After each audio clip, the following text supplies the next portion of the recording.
સમસ્ત ગુજરાતના ક્ષત્રિય ઠાકોર સમાજને જય દ્વારકાધીશ, જય સદારામ. આજે વર્ષોનો આપણો ઇંતજાર હતો.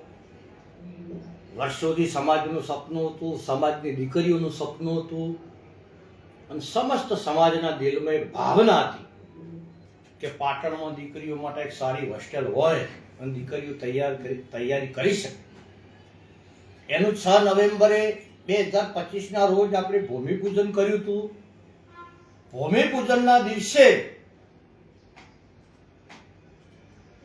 એક મેં જાહેરાત કરી હતી કે 6 નવેમ્બર 2025ના રોજ ભૂમિપૂજન કર્યું છે, 6 નવેમ્બર 2027ના દાડા ઓપનિંગ કરી છે.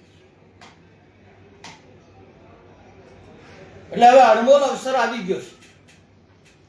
તારીખ 13/3/2026 શુક્રવારના રોજ સવારે 9:15 આપણી સદારામ કન્યા હોસ્ટેલનું કામનો કામ શરૂ કરવાનું છે. એ દિવસથી તડતર કામ ચાલુ થઈ જશે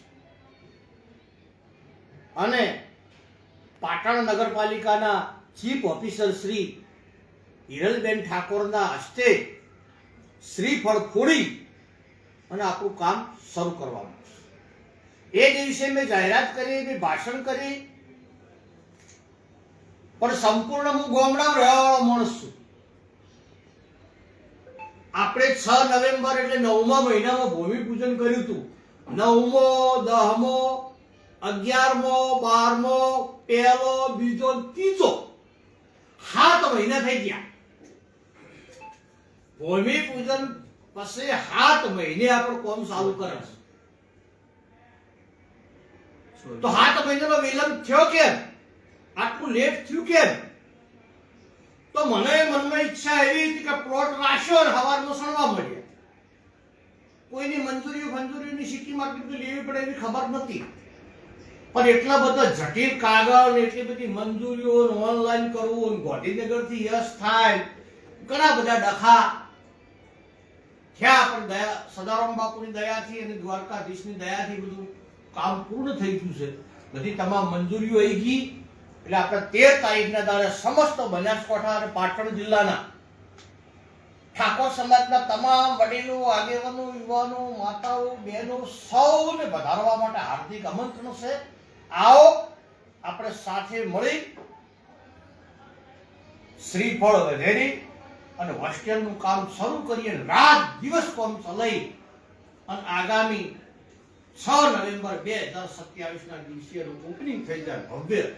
એ આશા સાથે આપ સૌને વધારવા માટે હાર્દિક આમંત્રણ આપું છું. પાટણ શહેરમાં જે ઠાકોરો વસવાટ કરે છે એ તમામને પણ હાજરી આપવા વિનંતી કરું છું.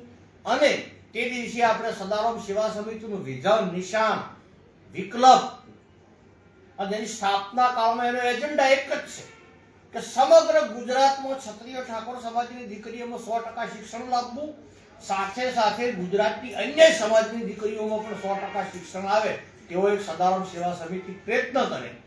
ઠાકોર સમાજની કોઈ દીકરી ભણતી હોય, આર્થિક રીતે નબળી હોય, તેનું ફી ભરે. આવા બધા એક શિક્ષણને લગતા પ્રશ્નો, દીકરીઓને લગતા પ્રશ્નો માટે એની રચના કરી છે.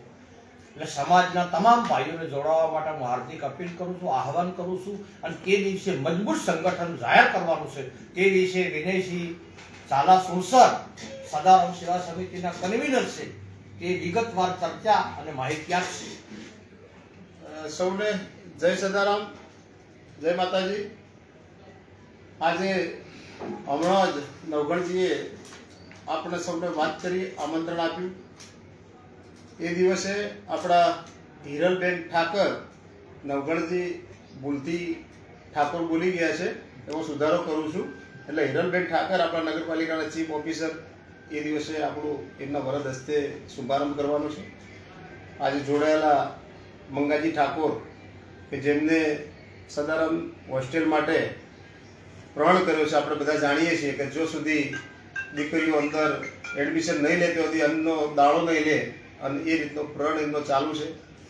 સતત નવઘણજી રાત દિવસ દીકરીઓની ચિંતા કરી અને આપણને સૌને સાથે જોડી અને કામ આગળ વધારી રહ્યા છીએ. આપણે બધા સાથે જેતુભા જોડાયેલા છે, ડૉક્ટર મનોજભાઈ ઠાકોર જેઓ આજે લાઈવ કરી રહ્યા છે.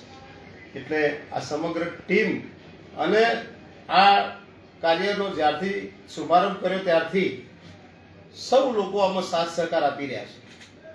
બધા લોકો આમાં જોડાવા માટે ઉત્સુક છે.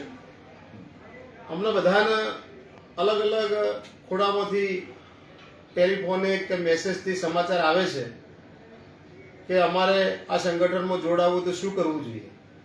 હમણાં મહેસાણાની એક ટીમ પણ ખૂબ મોટી ટીમ એ સમૂહ લગ્ન કરતા હોય કે સામાજિક કાર્ય કરતા હોય કે વિધવા બહેનોનું કામ કરતા હોય, તો આ બધા જ લોકો મહેસાણાથી પણ હમણાં આવ્યા હતા, બનાસકાંઠાથી પણ ઘણા લોકો આવ્યા હતા, પાટણના અલગ અલગ તાલુકામાંથી, પાટણ શહેરમાંથી અને છેક સાબરકાંઠા અને બધા જ લોકો જુદી જુદી જગ્યાથી ટેલિફોનિક રીતે આપણને અમારી સમક્ષ પ્રસ્તાવ મૂકતા હોય કે અમારે તમારા કાર્ય સાથે જોડાવવું છે.